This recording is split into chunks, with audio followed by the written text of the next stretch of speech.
Hello friends, welcome है आपका हमारे YouTube channel knowledge with Alok Singh Rajput में। जैसा कि आपको पता है, आज मिस्टर पीयूष गोयल ने बजट पेश किया संसद में। तो उसी के बाद में सभी केंद्रीय कर्मचारियों के लिए, ऑल सेंट्रल गवर्नमेंट एम्प्लॉयज़ के लिए बजट में क्या क्या प्रमुख बातें की गई, उसके अलावा बजट में क्या क्या आज आया है, सारी चीज़ें हम बताएंगे। जानने के लिए बने रहिए हमारे साथ इस वीडियो में लास्ट तक।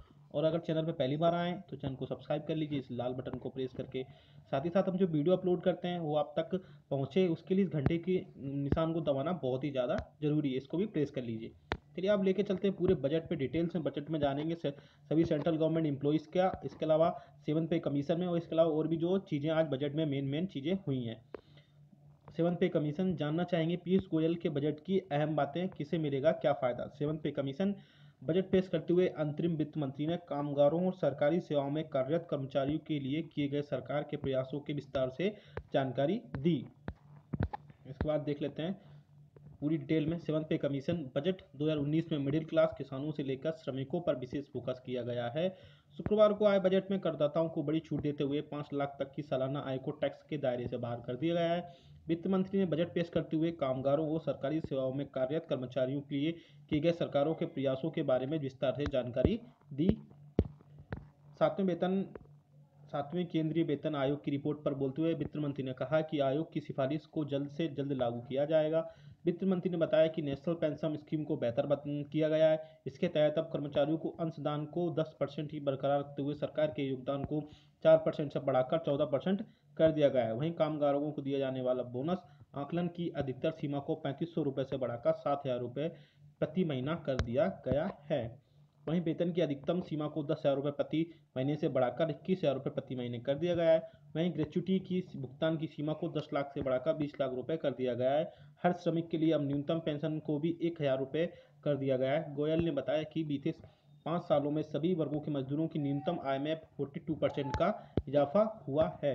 इसके अलावा बजट में क्या क्या हुआ है, ईएसआई की सुरक्षा पात्रता की सीमा को भी बढ़ाकर 15,000 से बढ़ाकर 21,000 रुपये प्रति महीने कर दिया गया है। वहीं आंगनबाड़ी और आशा योजना के कार्मिकों के मानदेय में भी 50% का इजाफा हुआ है। इसके अलावा सर्विस के दौरान किसी कामगार की मृत्यु पर ईपीएफओ द्वारा 2.5 लाख के बजाय 6 लाख रुपये देना निश्चित किया गया है। और इसके अलावा वित्त मंत्री ने असंगठित क्षेत्र के कामगारों के लिए प्रधानमंत्री श्रम योगी मान धन नाम की पेंशन योजना का भी ऐलान किया है।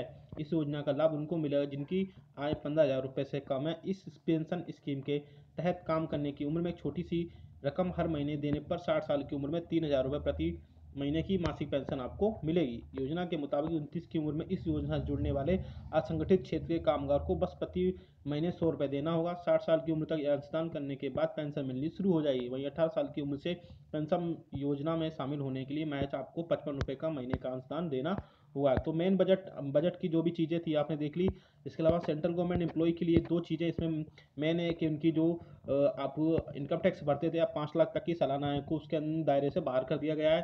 दूसरी चीज़ें ये है कि इसमें ग्रेच्युटी के बराबर ग्रेच्युटी भी दी जाएगी, ग्रेच्युटी से रिलेटेड भी न्यूज़ है। तीसरी न्यूज़ ये है कि आपको पता है एनपीएस को कुछ बेहतर किया गया है। इसमें आपका जो शेयर होता है 10% होता है, उसके अलावा गवर्नमेंट का भी शेयर 10% होता है, तो उसको बढ़ाकर अब 14% गवर्नमेंट का कर दिया गया है। तो ये चीज़ें मैंने सेंट्रल गवर्नमेंट एम्प्लॉयज़ के लिए।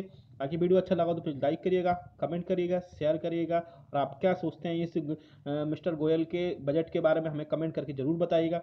और अपने दोस्तों के साथ में, अपने कुलीग्स के साथ में शेयर भी करिएगा। मिलते हैं आपको नेक्स्ट वीडियो में। Thank you so much. जय हिंद, जय भारत।